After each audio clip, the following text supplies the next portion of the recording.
Drama की starting में हम वैन को देखते हैं जो कि अपने डैड के एशेस को लेकर जा रही होती है। उसके डैड इस शहर के मेयर थे और उनके ऊपर करप्शन का इल्ज़ाम लगा था कि उन्होंने ब्रिज ठीक तरीके से नहीं बनाए थे, जिसकी वजह से वो ब्रिज कोलैप्स हुई और 119 लोग की मौत हो गई।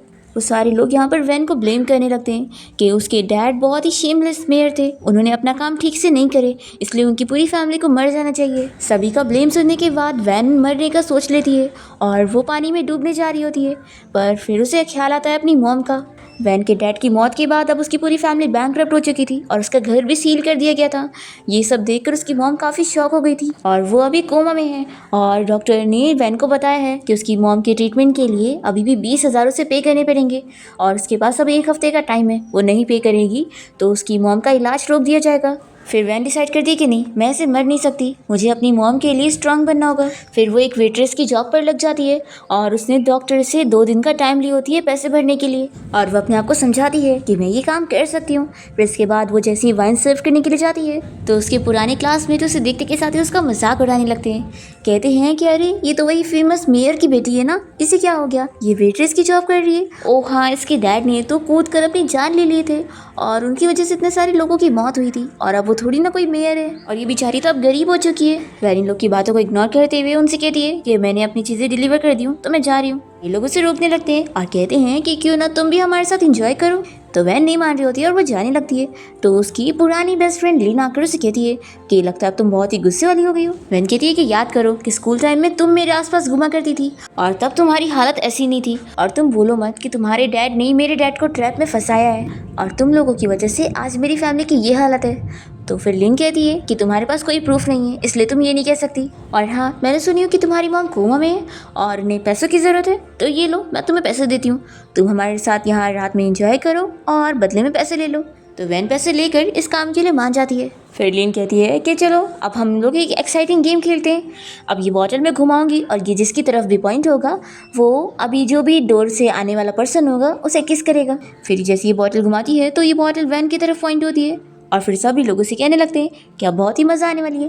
वैन भी कहती है कि ठीक है, मैं गेम खेलने के लिए तैयार हूँ। और वो लिन से कहती है कि वैसे तो यहाँ पर हमारे पुराने सारे क्लासमेट आ चुके हैं लेकिन लू को छोड़कर, और मुझे याद है कि हाई स्कूल टाइम में तुम लू को कितना लाइक करा करती थी, तो क्या तुम्हें डर नहीं है कि अब आने वाला पर्सन लू होगा और मैं उसे किस करूँगी तो तुम्हें बुरा नहीं लगेगा। और तभी इतने में किसी की यहाँ पर एंट्री होती है जो कि डोर के बाहर खड़े होकर सारी बातें सुन रहा होता है। लिन कहती है कि किसने कहा है कि सिर्फ लूज ही नहीं बचा हुआ है, सॉन्ग भी तो है और हम सभी को पता है कि हाई स्कूल टाइम में तुमने उस गरीब लड़के को कितना चेस करी थी और उसके लिए तो तुम इतना हद तक चली गई थी कि उसके साथ बॉटल्स कलेक्ट कर रही थी, पर फिर कुछ ही दिन बाद तुमने उसे डंप कर दी और तुम्हें पता है आज वो $100 बिलियन कंपनी का CEO बन चुका है। सोचो अगर वो यहाँ पर आ जाए और तुम्हें ऐसी हालत में देखे तो बताओ कितना ज़्यादा हंसेगा तुम पर। और फिर इसी बात पर वैन के ऊपर सभी क्लासमेट हंसने लग जाते हैं। वैन को गुस्सा आती है और वो लिन के ऊपर ड्रिंक फेंक कर उसे चिल्लाती है कि मैं जिसे चाहे चेस करूँ और जिसे चाहे ड्रम करूँ, ये मेरी मर्जी है और मेरा सॉन्ग के साथ क्या रिलेशन था ये बोलने वाली तुम कोई नहीं होती हो। और फिर ये सब सुनाने के बाद वैन यहाँ से जाने लगती है तो सभी लोग तो शॉक रह जाते हैं और उनका मुंह बंद हो जाता है। पर फिर वैन जैसे ही डोर खोलती है तो वो सामने सॉन्ग से टकरा जाती है और वो उसे गिरने से बचाता है और फिर वो उसे देखते के साथ ही अपना पुराना टाइम याद करने लगती है और फिर तुरंत यहाँ से भागकर चली जाती है। और फिर एक जगह बैठकर वो रोते हुए पुरानी चीज़ें याद कर रही होती है और हमें फ्लैशबैक में दिखाते हैं कि स्कूल टाइम में वैन ने सॉन्ग को चेस करी थी और उसी ने उसे प्रपोज करके डेट करी थी और फिर अचानक से एक दिन उसने उसके साथ ब्रेकअप कर ली थी और उसे रीज़न दी थी कि वो अब उसे खेल कर थक चुकी है। फ्लैशबैक इसी के साथ ही खत्म होता है और वैन अपने आप को रोते हुए समझा रही होती है कि उस ब्रिज कोलैप्स में सॉन्ग के डैड की भी मौत हुई थी, इसलिए वैन अपने आप को समझाती है कि वो एक खूनी की बेटी है और उसके डैड की वजह से सॉन्ग के डैड की मौत हुई है। फिर वैन उस पैसे को देखने लगती है जो वो लिन से लेकर आई थी। ये सोचती है कि इतने काफ़ी नहीं है, मुझे कैसे भी करके आज ही रात को ही सारे पैसे जमा करने होंगे। फिर वैन को एक आइडिया आता है और वो एक गाड़ी के सामने आकर मरने की एक्टिंग करके उससे पैसे लूटने का सोचती है और वो जैसे उस कार के सामने आती है तो उसका एक्सीडेंट हो जाता है और फिर जब वो हॉस्पिटल में होती है तो हमें पता चलता है कि वो कार किसी और की नहीं बल्कि सॉन्ग की थी और उसी ने वैन को हॉस्पिटल लाया होता है और नर्स से पूछ रहा होता है कि अभी उसकी कंडीशन कैसी है। तो नर्स बताती है कि इतनी ज़्यादा सीरियस तो नहीं है लेकिन अभी उसकी नी में चोट है तो उसे नेक्स्ट वीक भी उसे चेकअप के लिए लाना चाहिए। और नर्स तो इन दोनों को बॉयफ्रेंड और गर्लफ्रेंड समझ रही होती है और कहती है कि कपल्स के बीच में फाइट होती रहती है। फिर सॉन्ग वैन को देखते हुए सोचने लगता है कि हम दोनों को अलग हुए 7 साल हो चुके हैं। और फिर वो अपनी मॉम की बात याद कर रहा होता है और हमें फ्लैशबैक में दिखाते हैं सॉन्ग की मॉम बहुत ही रोते हुए कह रही होती है कि उसके डैड की मौत ब्रिज कोलैप्स होने की वजह से हो गई और इसमें सारी गलती वैन के डैड की थी और वो एक खूनी है। सॉन्ग ये याद करते हुए वैन के बारे में सोच रहा होता है कि इतने सालों में वो भी उससे कभी मिलने नहीं आई और ना उसके बारे में कुछ पता करी। फिर नेक्स्ट मॉर्निंग जैसी वैन की नींद खुलती है तो वो सॉन्ग को यहाँ बैठकर सोते हुए देखकर सोचती है कि ये यहाँ पर कैसे है। वो जल्दी से यहाँ से जाने लगती है पर फिर वो सोचती है कि नहीं, आज लास्ट डे है मुझे मेरी मॉम के लिए पैसे जमा करने के लिए, तो अब मुझे इतना नहीं सोचना चाहिए और इसी से पैसे ले लेने चाहिए। फिर वो वापस आकर सॉन्ग को जगाती है और उसे कहती है कि मिस्टर मुझे 30,000 पे करो, मेरे मेडिकल बिल का खर्चा और इमोशनल स्ट्रेस का भी, क्योंकि तुमने मेरा कार एक्सीडेंट करो। तो फिर ये कहता है कि क्या 30,000 काफ़ी होंगे और फिर वो उसे तुरंत ही पे कर देता है और कह देता है कि जो कार एक्सीडेंट हुआ था उसके बारे में मेरा लॉयर तुमसे बात करेगा। ये कहकर वो चला जाता है और वैन सोचती रह जाती है कि इसका क्या मतलब था। फिर इतने में इसे तुरंत ही सॉन्ग के लॉयर की कॉल आती है और वो उसे बताता है कि उसने इसके ऊपर केस लगाया है ब्लैकमेलिंग का, इसलिए अब उसकी कार डैमेज के लिए इसे 1 लाख पे करना होगा और अगर वो पे नहीं करेगी तो उसे जेल जाना होगा। ये सुनकर वैन तो शॉक रह जाती है और फिर वो लॉयर से कह देती है कि मैं कोई पैसे नहीं देने वाली हूँ, उल्टा उसने मुझे ब्लैकमेल किया था और मैं उसे कोई पैसे नहीं देने वाली हूँ, उसे लेना है तो मुझसे मेरी लाइफ ले ले। और फिर वो यहाँ सॉन्ग से मिलने के लिए उसकी कंपनी भी आ जाती है और तभी हम देखते हैं कि सॉन्ग का लॉयर उसे इस बारे में सब बता रहा होता है। वैन यहाँ रिसेप्शनिस्ट से बताती है कि मैं मिस्टर सॉन्ग से मिलना चाहती हूँ, उनसे कहो कि मैं प्रेग्नेंट हूँ और अगर 10 मिनट में वो मुझसे यहाँ मिलने नहीं आए ना तो फिर इसका उन्हें भारी अंजाम चुकाना होगा। फिर इस बारे में जब रिसेप्शनिस्ट सॉन्ग को बताती है तो वो आने के लिए इसे हाँ बोल देता है और फिर स्टाफ इसे लेके जाने लगती है तो सभी एम्प्लॉय ये देखकर बातें कर रहे होते हैं कि ये क्या, पिछली बार भी कोई ऐसी लड़की आई थी जो कि मिस्टर सॉन्ग की बच्चे की मॉम बनने का एक्टिंग कर रही थी, तब तो उसे धक्के मार के निकाल दिया गया था, लेकिन अब मिस्टर सॉन्ग ने इस लड़की को अंदर क्यों बुलाया है, कहीं ये बात सच तो नहीं। फिर वैन जैसे ही सॉन्ग के रूम में आती है तो वो गिरने लगती है तो वो उसे गिरने से बचाता है और फिर उसे ऊपर बैठा देता है और कहता है कि तुम्हारे तो पैर में चोट है ना, तो तुमने हाई हील्स क्यों पहनी हो। और फिर वो उसकी हील्स निकाल कर उसे स्लीपर पहना देता है और पूछता है कि तुमने क्या बोल कर आई हो कि तुम मेरे बच्चे की मॉम हो। वैन कहती है कि अगर मैं ऐसा नहीं बोलती तो क्या तुम मुझे अंदर आने देते। सॉन्ग कहता है कि ठीक है, तुम तो प्रेग्नेंट हो ना और मेरे बच्चे की मॉम हो, तो चलो हम लोग चेकअप के लिए चलते हैं और अगर ये चीज़ फेक निकली तो फिर मेरी कंपनी का लीगल डिपार्टमेंट इसे हैंडल करेगा। तुम जानती भी हो तुम्हारी ऐसी कहानी बनाने की वजह से मेरी इमेज के ऊपर कितना बुरा असर पड़ेगा और फिर तुम इसका अंजाम अफोर्ड नहीं कर पाओगी। तो वैन कहती है कि तुम मुझसे पैसे कैसे लोगे, मेरे पास तो पैसे है ही नहीं। तो ये कहता है कि कोई बात नहीं, तुम इंस्टॉलमेंट में पे कर देना और तुम्हारी जितनी सैलरी रहेगी उस हिसाब से मुझे हर महीने पैसे देना। तो ये कहती है कि मैं हर महीने बस तुम्हें $1,000 दे सकती हूँ। और फिर ये मन में सोचती है कि वैसे अगर मैं $1,000 इसे दूंगी तो मुझे 13 साल लग जाएंगे इसे पैसे देते हुए, क्या ये मुझे इतने सालों तक टॉर्चर करना चाहता है। सॉन्ग कहता है कि अगर $1,000 तुम्हें हर महीने पे करने में स्लो लग रहा है तो एक काम करो, एक ही बार में सारे पैसे दे दो। तो ये कहती है कोई बात नहीं, 1 महीने वाला सही है। सॉन्ग कहता है कि ठीक है, फिर अब तुम यहाँ से जा सकते हो। तो फिर वैन भी गुस्से में चली जाती है। फिर वैन उस विला में जाने लगती है जहाँ पर वो पहले रहती थी, पर सिक्योरिटी गार्ड उसे बाहर ही रोक लेता है। तो वैन कहने लगती है कि अब इस विला का ओनर कौन है, मैं उससे मिलना चाहती हूँ क्योंकि मुझे एक सामान चाहिए था। तो फिर सिक्योरिटी गार्ड को पता ही नहीं होता कि वो कौन है। फिर ये वापस आ जाती है हॉस्पिटल अपनी मॉम से मिलने के लिए और उनसे कहने लगती है कि मॉम ये इतना प्यारा तो नहीं है जितना आपने और डैड ने मिलकर बनाए थे, लेकिन ये भी अच्छा ही है और आपको भी इसकी आवाज़ अच्छी लग रही होगी ना। तो वैन की मॉम की आंखों से आंसू आने लगते हैं। तो वैन कहती है कि मॉम आप इतनी बड़ी हो कि रो कैसे सकती हो, चलो मैं आपको वो गाना सुनाती हूँ जो आप मुझे बचपन में सुनाया करती थी मुझे चुप कराने के लिए। और फिर वैन गाना गाते हुए रोने लगती है और अपनी मॉम को थैंक्स करने लगती है कि 1 साल फिर से उन्होंने उसके साथ सर्वाइव करी है। फिर नेक्स्ट डे वैन अपनी जॉब पर जाती है और हमें पता चलता है कि वो एक होटल में रूम कीपर का काम करती है। वैन की कलीग उसे कहने लगती है कि क्यों ना तुम 2 दिन की छुट्टी ले लो और अच्छे से अपनी मॉम के साथ हॉस्पिटल में वक्त बिता लो।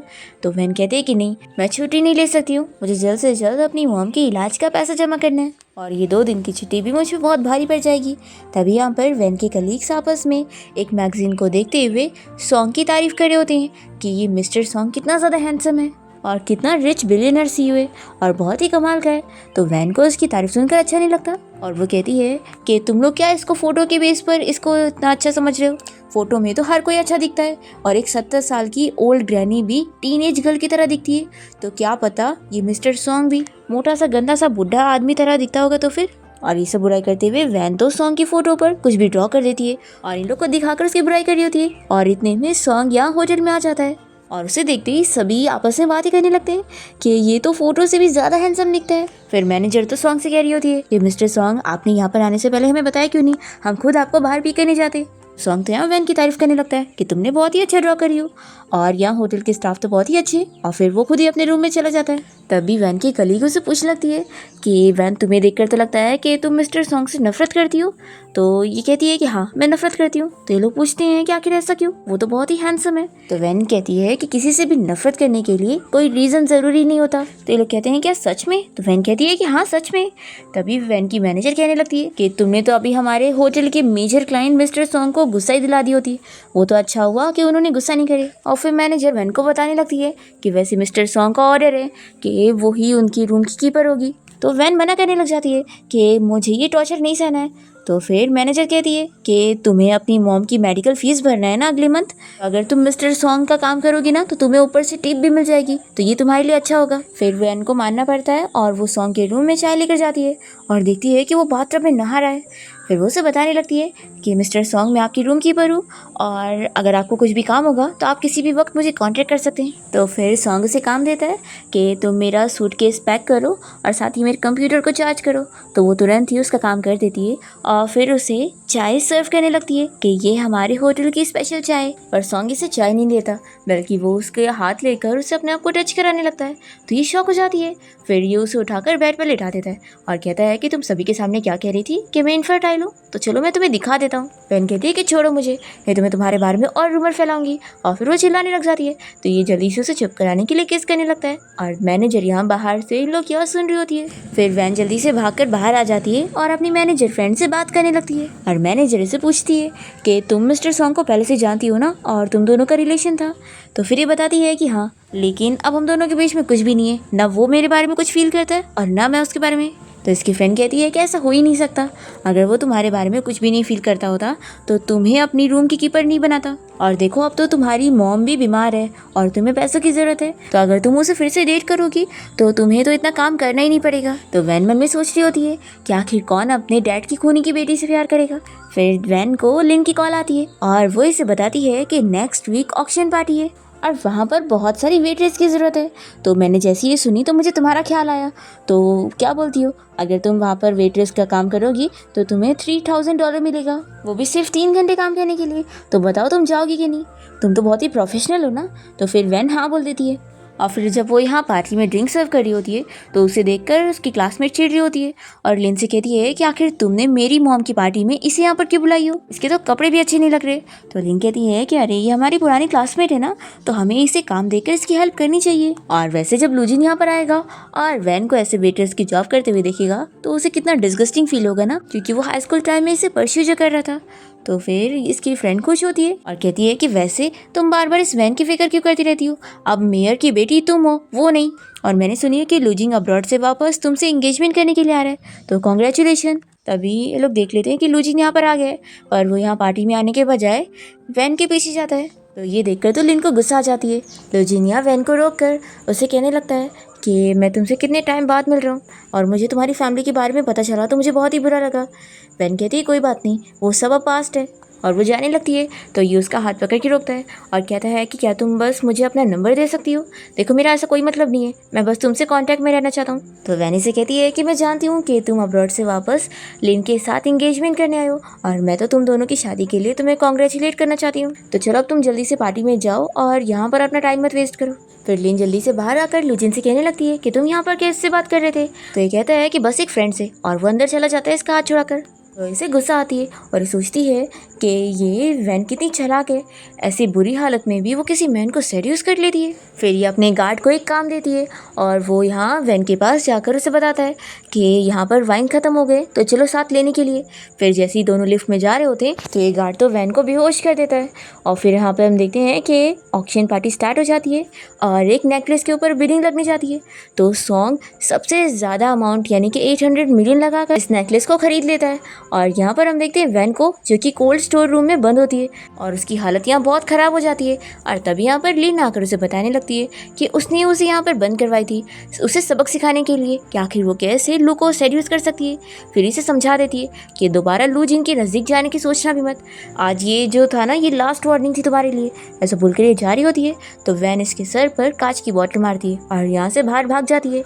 और तभी हम देखते हैं कि सॉन्ग यहाँ वैन को ढूंढ ही रहा होता है और इतने में वो उसे दिख जाती है तो वो उसे उठाकर तुरंत ही उसे अपने घर ले आता है। वैन तो पूरी ठंडी हो चुकी होती है तो सॉन्ग अपना शर्ट उतार कर उसके पास लेटकर उसे गर्म करने लगता है। फिर सुबह होते ही सॉन्ग की जब नींद खुलती है तो वो रूम से बाहर आ जाता है और अपनी मेट को समझा देता है कि वो वैन का ख्याल रखे और उसके लिए एक अच्छा सा सूप बना के दे। और फिर हमें पता चलता है कि सॉन्ग ने ये नेकलेस वैन के लिए लिया है और वो सोच रहा होता है कि उसे मून बहुत ही पसंद है और मेरा तो दिल करता है कि मैं दुनिया के सारे मून उसके लिए लेकर आ जाऊँ।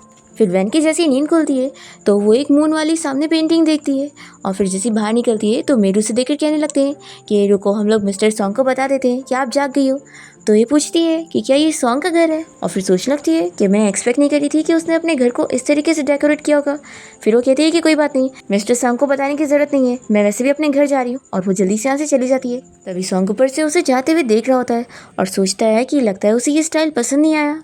फिर नेक्स्ट डे वैन जब अपनी जॉब पर होती है तो यहाँ पर लिन की मॉम आ जाती है और वो उसे कहती है कि लिन ने तुम्हारे साथ जो करी थी वो बस मजाक था और वैसे भी तुमने तो अब अपना बदला ले लियो ना, तो क्यों ना तुम ऐसे प्रिटेंड करो कि कुछ हुआ ही नहीं था और तुम सॉन्ग को हमारे खिलाफ कुछ गलत मत बोल देना क्योंकि ये प्रोजेक्ट हमारे लिए बहुत ही इंपॉर्टेंट है और वो हमारी कंपनी में इन्वेस्टमेंट कर रहा है। तो वैन पूछती है कि आपको ऐसा क्यों लगता है कि मेरी वजह से सॉन्ग आप लोग के साथ बिजनेस डील नहीं करेगा? क्या लिन ने आपको बताई नहीं है कि मैंने 7 साल पहले ही उसे डंप कर चुकी हूँ? और या तो फिर आपकी मेमोरी लॉस है, और वैसे मेरे काम के वक्त पर आकर आपने मुझे डिस्टर्ब करी हो तो मैं यहाँ से जा रही हूँ। और हाँ, आपको यहाँ पर अपनी बेटी को लाना चाहिए था मुझसे माफ़ी मांगने के लिए और आप उल्टा उसे समझाने के बजाय मुझे यहाँ पर समझाने आई है। मैं आपको बता दूँ कि आपकी बेटी की जो हरकतें हैं ना उसकी वजह से आपके हस्बैंड की मेयर की पोजीशन जा सकती है। ये सब सुनाकर वैन यहाँ से चली जाती है और लिन की मॉम को तो उस पर बहुत गुस्सा आता है। फिर दूसरी तरफ वैन जब अपने होटल पहुँचती है तो उसकी फ्रेंड उसे पूछती है कि वो रिच लेडी कौन थी, तो ये कहती है कि कोई नहीं, बस मेरी जान पहचान की थी। फिर इतने में यहाँ पर सभी कलीग न्यूज़ देख रहे होते हैं कि एसवाई ग्रुप कंपनी के कुछ लोगों का एक्सीडेंट हो गया और उनमें से एक नाम मिस्टर सॉन्ग का है और लगता है वो इतनी यंग एज में मर गया है। ये सुनते के साथ ही वैन शॉक हो जाती है और फिर वो तुरंत ही सॉन्ग से मिलने के लिए हॉस्पिटल जाती है और रोते हुए उसकी फिक्र करने लगती है कि उसे कुछ भी नहीं होना चाहिए। फिर वो यहाँ उसके वार्ड में आती है और देखती है कि एक पेशेंट सोया हुआ है तो वो उसे सॉन्ग समझकर बहुत ही ज़्यादा रोने लग जाती है कि तुम तो अभी अभी कंपनी के प्रेसिडेंट बने थे ना, तो तुम ऐसे कैसे जा सकते हो। और फिर वो रोते हुए खोल कर देखती है कि यहाँ पर सॉन्ग नहीं बल्कि कोई और आदमी है और वो वैन से कहने लगता है कि तुमने तो मुझे नींद से ही जगा दी। वैन उसे सॉरी कहती है और तभी इतने में सॉन्ग पर्दा हटाता है और कहता है कि तुम सच में सोच रही थी कि मैं मर गया हूँ और तुम मेरे लिए इतना रो रही थी। तो फिर ये जल्दी से कहती है कि कौन तुम्हारे लिए रो रहा था, और वैसे ये बताओ कि ये तो तुम्हारा वार्ड था ना, तो तुम्हारी जगह यहाँ पर कोई और कैसे लेटा है। तो फिर सॉन्ग बताने लगता है कि इन अंकल की वजह से मेरी जान बची है, नहीं तो आज इनकी जगह मैं यहाँ पर लेटा होता। फिर ये अंकल कहते हैं कि तुम लोग आपस में बातें करो, मैं जाता हूँ, और वो बाहर चले जाते हैं। और फिर सॉन्ग वैन के करीब जाकर उसे कहने लगता है कि मुझे पता नहीं था कि तुम मेरी इतनी फिक्र करती हो। तो ये कहती है कि किसने कहा कि मैं तुम्हारी फिक्र कर रही थी, मैं तो उल्टा देखने आई थी कि तुम मरे हो या नहीं। अगर तुम मर गए होते तो मुझे तुम्हारे पैसे नहीं वापस करने पड़ते।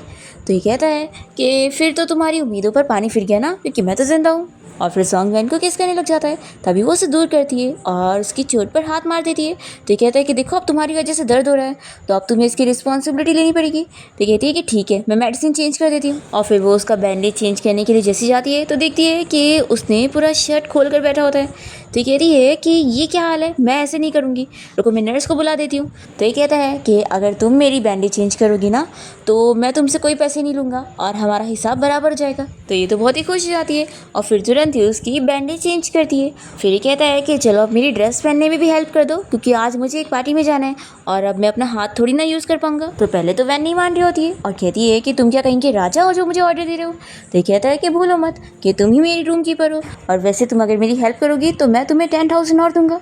तो फिर ये तुरंत ही उसे पहनाने लगती है और कहती है कि ये तो हमारी सर्विस का हिस्सा है। और फिर कहती है कि देखो अब मैंने तुम्हारी बातें रिकॉर्ड कर ली तो तुम्हें पैसे देने पड़ेंगे। ये कहता है कि अगर अब तुम मेरे लिए रोज़ ऐसी ड्रेसिंग में हेल्प करोगी तो मैं तुम्हें रोज़ पैसे दूंगा। तो फिर ये कैलकुलेट करने लगती है और खुश होती है कि बहुत सारे पैसे हो जाएंगे। फिर ये कहती है कि चलो मैं तुम्हें एक और एक्स्ट्रा सर्विस दे देती हूँ, और फिर वो उसे उसका कोट पहनाकर उसे अपने नज़दीक कर दिए। तभी इतने में यहाँ पर वैन की फ्रेंड उसे लेने आई होती है, और फिर दोनों जब साथ में जा रहे होते हैं तो वैन की फ्रेंड उसे कह रही होती है कि मिस्टर सॉन्ग को देखकर तो लगता है कि उसका तुम पर क्रश है। तो ये कहती है कि ऐसा हो ही नहीं सकता, और वो बस मेरे ऊपर फेवर करने की कोशिश कर रहा है, और वैसे भी अब तो हम दोनों दो अलग दुनिया से बिलोंग करते हैं, और उसका स्टेटस अब मेरे स्टेटस से मैच नहीं करता है। तो फिर इसकी फ्रेंड कहती है कि तुम बिल्कुल गलत हो, देखना एक दिन तुम दोनों साथ होके रहोगे, और मैं तुम्हें बताऊँ, मिस्टर सॉन्ग जल्द ही हमारा होटल खरीदने वाले हैं, और फिर एक दिन तुम हमारी बॉस लेडी बन जाओगी, तो तुम मुझे भूलना मत, समझी। वैन कहती है कि चलो शर्त लगाते हैं, ऐसा नहीं होगा, और अगर मैं ये शर्त जीतूंगी तो फिर तुम्हें मेरी केयर करनी होगी। तो इसकी फ्रेंड मान जाती है, और फिर वैन यहाँ सोच रही होती है कि क्या वो सच में मेरे लिए होटल खरीद रहा है। फिर हम देखते हैं कि सॉन्ग यहाँ अपने किसी पुराने क्लासमेट के साथ क्लब में होता है, जो कि इस क्लब का ओनर है। वो उसे एक लड़की को ऑफर करने लगता है और उसके साथ एंजॉय करने के लिए, तो सॉन्ग मना करता है और उस लड़की को ही दूर कर देता है। तो फिर ये क्लासमेट कहता है कि क्या तुम्हें वैन याद है, वो ही जिसका डैड ने बिल्डिंग से कूदकर अपनी जान ले लिया था, वो भी यहीं पर ही काम करती है, अगर तुझे वो पसंद है तो बोल, मैं उसे यहाँ पर बुला लेता हूँ। तो सॉन्ग मना करता है कि इस दुनिया में वैन नाम की और भी लड़की है, तो मैं उसके पीछे क्यों पड़ा रहूँगा। तभी वैन यहाँ पर आते हुए ये सुन लेती है, और वो अपसेट होकर वापस चली जाती है, और मन में सोचती है कि वो अपनी फ्रेंड के साथ ये शर्ट जीत चुकी है, पर मन में उसे बुरा लग रहा होता है कि जैसे मैं हार चुकी हूँ। दूसरी तरफ हम देखते हैं कि सॉन्ग तो अपने इस क्लासमेट से बहुत ही गुस्सा हो जाता है, और उसे कह देता है कि तुम कोई मेरे फ्रेंड नहीं हो, इसलिए मुझे दोबारा परेशान मत करना, और यहाँ से चला जाता है। फिर नेक्स्ट डे वैन हॉस्पिटल गई होती है, और उसकी मॉम का डॉक्टर उसे बताता है कि उसकी मॉम की बीमारी ठीक होने के चांसेस है, लेकिन पहले उसे अपनी मॉम के इलाज के लिए $80,000 भरने पड़ेंगे। फिर वैन अपनी मॉम को बताने लगती है कि मॉम आपकी बीमारी ठीक हो जाएगी, और अब बस मुझे आपके $80,000 का इंतज़ाम करना होगा, और अब उसके लिए मैं मेहनत से फिर से काम करूँगी।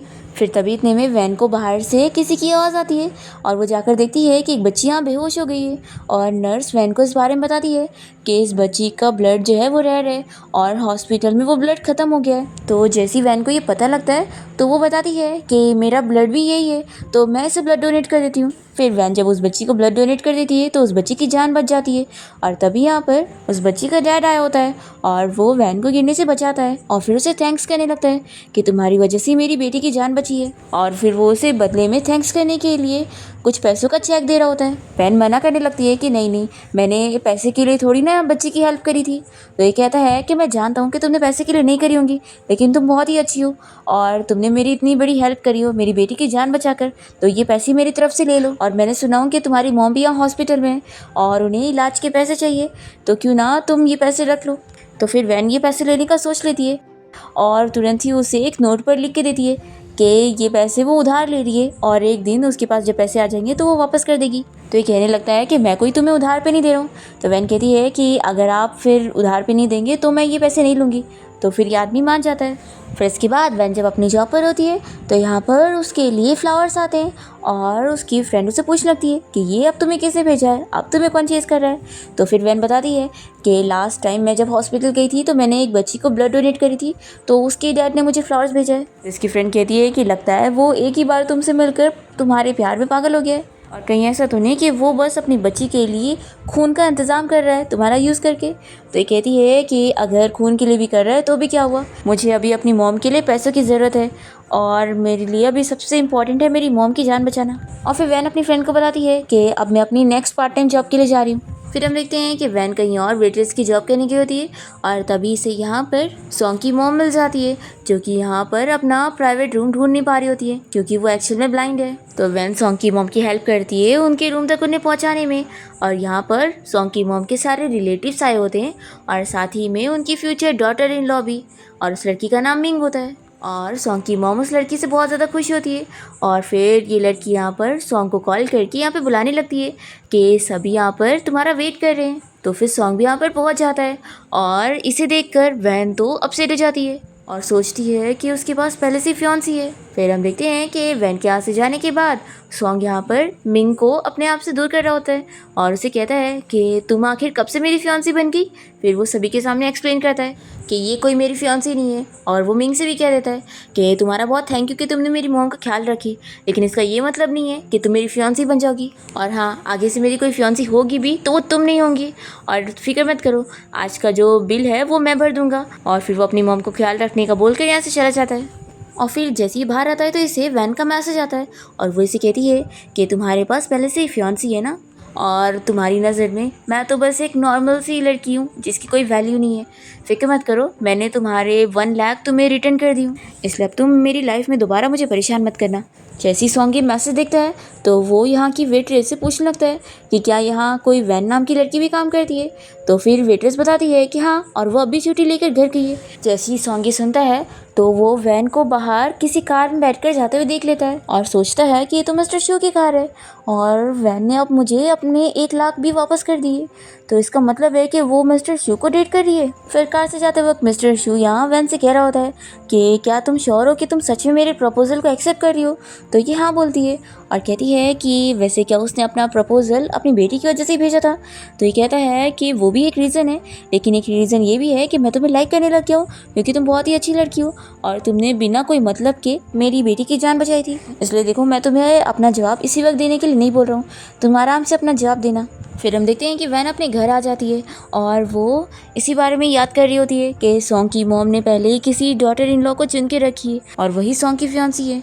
इस बारे में सोच कर ही अपसेट हो रही होती है और तभी इसके पेट में बहुत दुखने लग जाता है और ये यहीं पर बेहोश हो जाती है। दूसरी तरफ सॉन्ग वैन को ढूंढते हुए उसके होटल जाता है, पर उसकी कलीग से उसे पता लगता है कि वो यहाँ पर है ही नहीं। वैन की फ्रेंड उसे कॉल करने लगती है और उसे बताती है कि वो कॉल भी नहीं उठा रही है।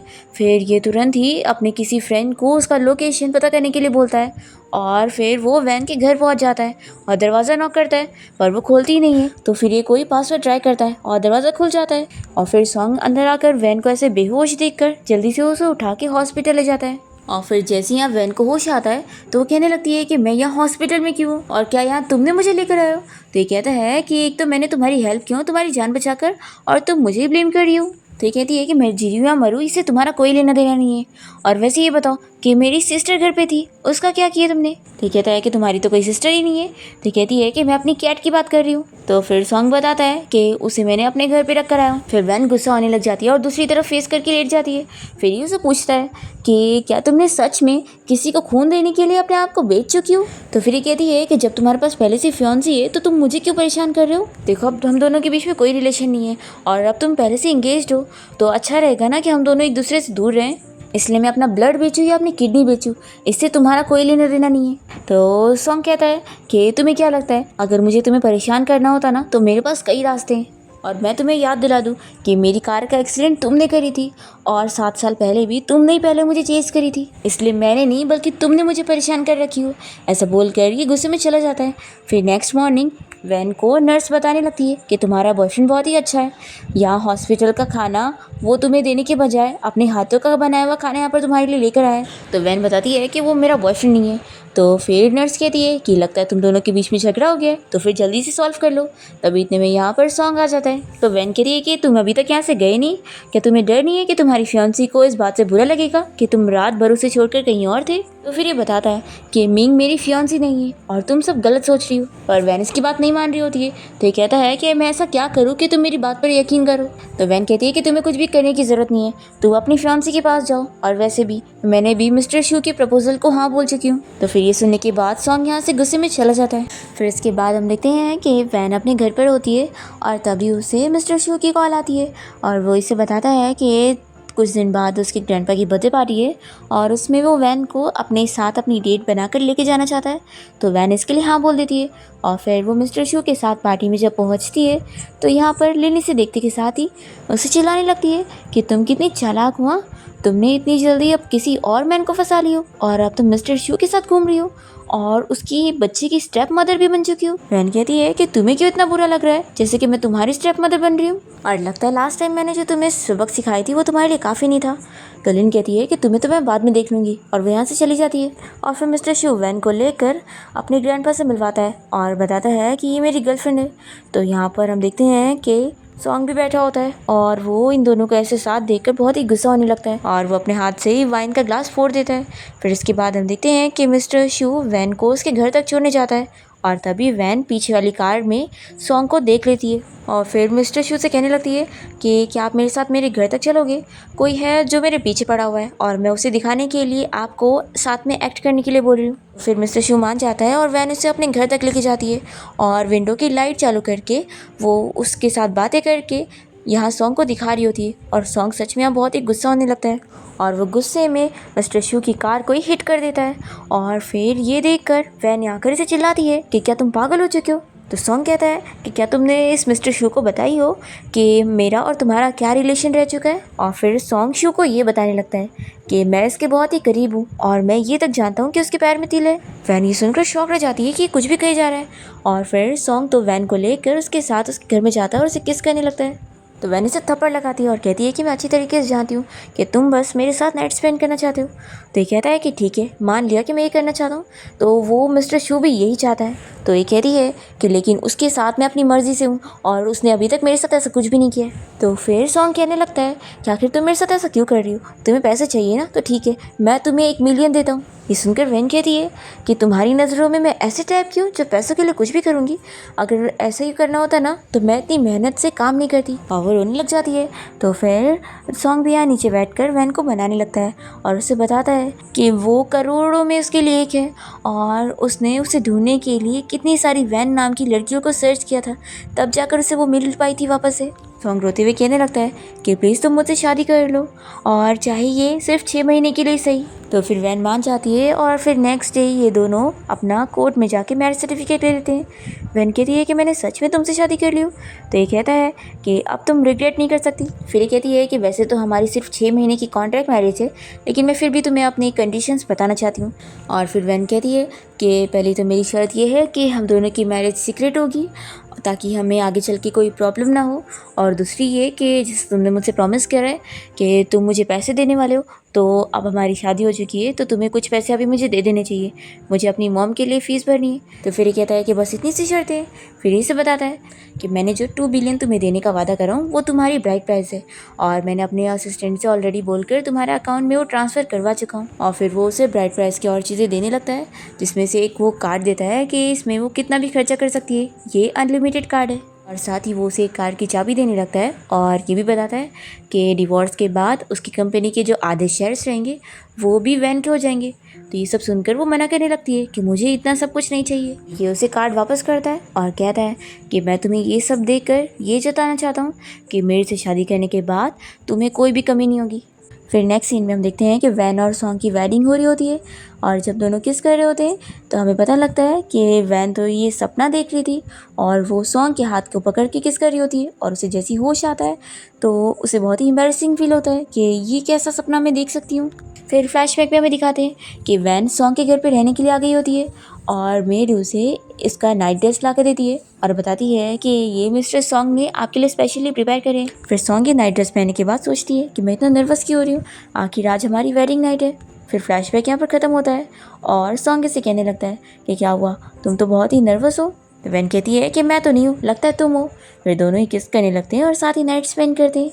नेक्स्ट मॉर्निंग होती ही वैन यहाँ वॉशरूम में आई होती है और तभी सॉन्ग भी यहाँ पर आ जाता है और उसे बताने लगता है कि आज मैंने छुट्टी ली हूँ, हमारी शादी की छुट्टी। और फिर वो उसे ऊपर बैठाकर उसकी रिंग उसके हाथ में पहनाता है और कहता है कि तुम इसे उतारा ना करो, अब से तुम्हें इसे हमेशा पहने रहना है, नहाते वक्त भी। और फिर उसके बाद हम देखते हैं कि वैन अपनी मॉम से मिलने हॉस्पिटल जाती है और उन्हें सब बता रही होती है कि मॉम, अब मैंने सॉन्ग के साथ कॉन्ट्रैक्ट मैरिज कर ली हूँ और उसने आपकी मेडिकल फ़ीस भरने का कह दिए और उसने मुझे बहुत पैसे दिए और पूरी फ्रीडम भी दी और वो मेरे साथ बहुत ही अच्छे से। तो मॉम, अब आप भी जल्दी से ठीक हो जाओ, मैं चाहती हूँ कि मैं आपको घुमाने फिराने लेकर जाऊँ और अच्छा खाना खिलाने भी। और हाँ मॉम, मैंने अभी अपनी जॉब नहीं छोड़ी हूँ क्योंकि वो मेरी फ्रेंड ने मुझे दिलाई थी जब मुझे सबसे ज़्यादा ज़रूरत थी, तो ऐसे कैसे मैं उसका एहसान भूल सकती हूँ। फिर इसके बाद वैन अपनी जॉब पर होती है और तभी सॉन्ग को सामने से जाते हुए देखकर वैन की कलीग उसकी तारीफ़ करने लगती है कि वो कितना ज़्यादा हैंडसम है, उसकी आँखें इतनी प्यारी है, उसके लिप्स इतने प्यारे हैं, नोज़ इतने प्यारी है। और ये बस सुनी जा रही होती है कि कितनी ज़्यादा ही तारीफ़ें कर रही है लोग। फिर इतने में वैन को सॉन्ग की कॉल आती है और वो उसे रूम में बुलाता है। तो फिर वो अपनी कलीग से कहती है कि देखो, तुम लोगों के हैंडसम मैन ने फिर मुझे बुला लिया है टॉर्चर करने के लिए। तो लोग कहती हैं कि वो हमें कभी बुलाता ही नहीं है, नहीं तो हम लोग तो खुशी से जाए। फिर वैन सॉन्ग के रूम में आती है और उससे पूछती है कि मिस्टर सॉन्ग, आपको कौन सी सर्विस चाहिए। तो कहता है कि क्या तुमने खाना खाई हो। तो ये कहती है कि तुम इतने सारे खाने यहाँ चुबा के बैठे हो। सॉन्ग कहता है कि चलो जल्दी से मुझे किस करो, फिर तुम्हें भी खाने मिलेगा। तो फिर यहाँ पर वैन उसके ऊपर आके बैठती है और फिर वो उसे खाना खिलाने के नाटक करके उसे किस करने लगता है। फिर वैन कहती है कि अब तुमने किस ले ली ना, अब मैं और खाना खा सकती हूँ ना। तो सॉन्ग कहता है कि अब हमारी शादी हो चुकी है, तो तुम्हें नहीं लगता कि तुम्हें मुझे कुछ और नाम से बुलाना चाहिए। तो वैन कहती है कि अभी तक तो तुमने भी मुझे उस नाम से नहीं बुलाया।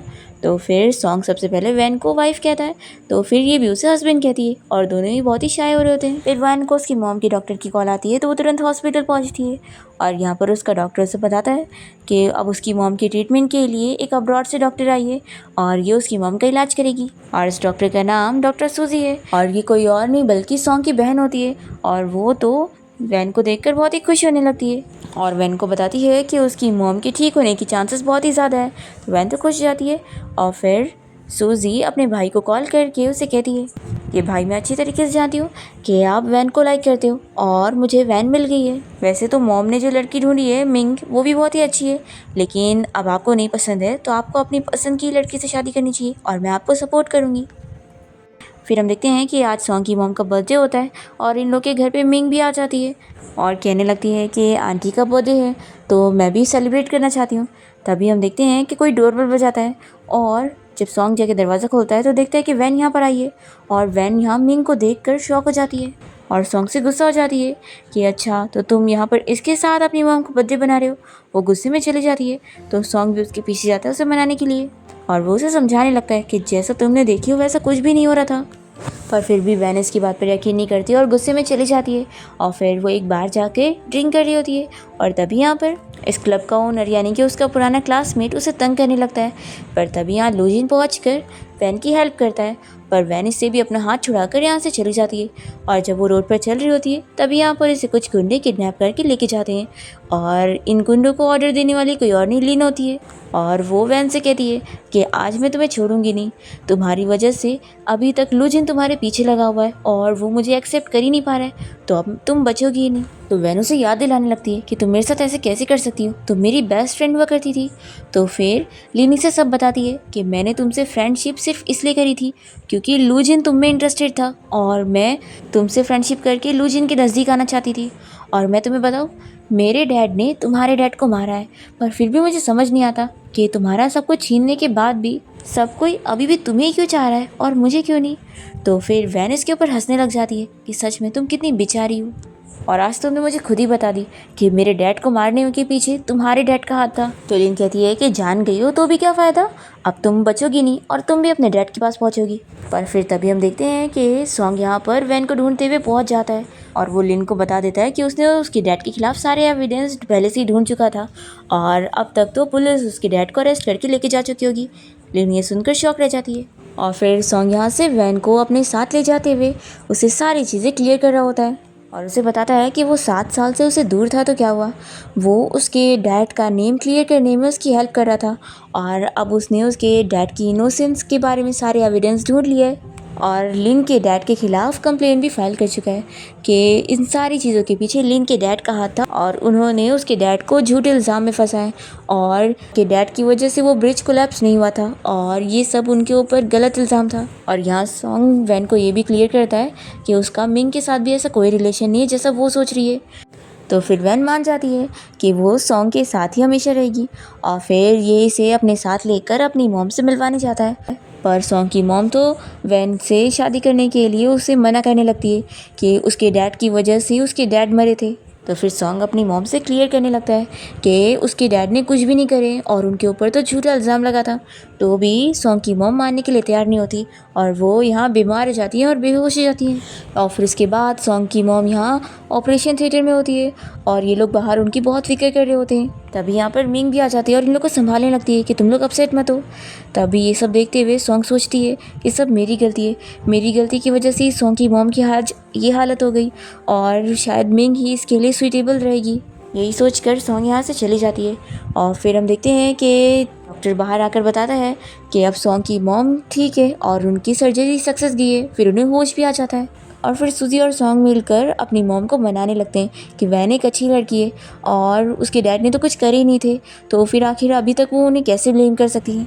और सूजी तो यहाँ पर अपनी मॉम को बनाने के लिए ये तक कह देती है कि मॉम ठीक है, मना कर देते हैं, आपको चाहिए ना कि भाई उस वैन से शादी ना करे तो नहीं करेगा, लेकिन फिर अभी आपको ग्रैंड चिल्ड्रन भी नहीं मिलेंगे और भाई तो किसी और से शादी करने के लिए भी रेडी नहीं होगा। तो ये सुनकर सॉन्ग की मॉम तो खुश हो जाती है कि क्या मेरा ग्रैंड चिल्ड्रन आने वाला है, और फिर वो मान जाती है और ये दोनों बाहर आकर खुश होने लगते हैं। सूजी कहती है कि देखा भाई, मॉम अब मान गई है। तो ये कहता है कि लेकिन तुमने मॉम को इतना बड़ा झूठ बोली हो। तो फिर सूजी कहती है कि भाई इसमें झूठ क्या है, वैसे भी आप दोनों का रिलेशन अब इतना अच्छा हो चुका है, तो ये बस थोड़ी टाइम की बात है, बेबी भी आ जाएगा। दूसरी तरफ हम देखते हैं कि वैन सॉन्ग के घर पे गई होती है अपनी कुछ चीज़ें लेने के लिए, और फिर इसे पता लगता है कि सॉन्ग तो उसे कितना ज़्यादा लाइक करता है और वो इन 7 सालों में भी अब तक उसी के बारे में ही सोच रहा था। वैन रोने लगती है कि उसने आखिर मुझे ये सब क्यों नहीं बताया, और तभी इतने में सॉन्ग यहाँ वैन को ढूंढते हुए घर पहुँचता है और उसे कहता है कि तुम मुझे बिना बताए क्यों चली गई थी, देखो मुझे छोड़कर कहीं मत जाना, मेरी मॉम ने भी अब हम दोनों के लिए हाँ कह दिया है। तो फिर वैन खुश हो जाती है और कहती है कि हाँ, मैं तुम्हें छोड़कर कहीं नहीं जाऊँगी। और फिर फाइनली हम देखते हैं कि वैन और सॉन्ग की ग्रैंड वेडिंग हो रही होती है और यहाँ पर वैन की मॉम भी आ जाती है और वैन अपनी मॉम को व्हील चेयर पर आता हुआ देखकर खुश हो जाती है कि अब उसकी मॉम कोमा से बाहर आ चुकी है, और वो अपनी बेटी और अपने सन इन लॉ को गुड लक कहने लगती है कि अब वो दोनों अच्छे से अपनी लाइफ बिताएं। और इसी के साथ इस ड्रामा की हैप्पी एंडिंग यहाँ पर हो जाती है।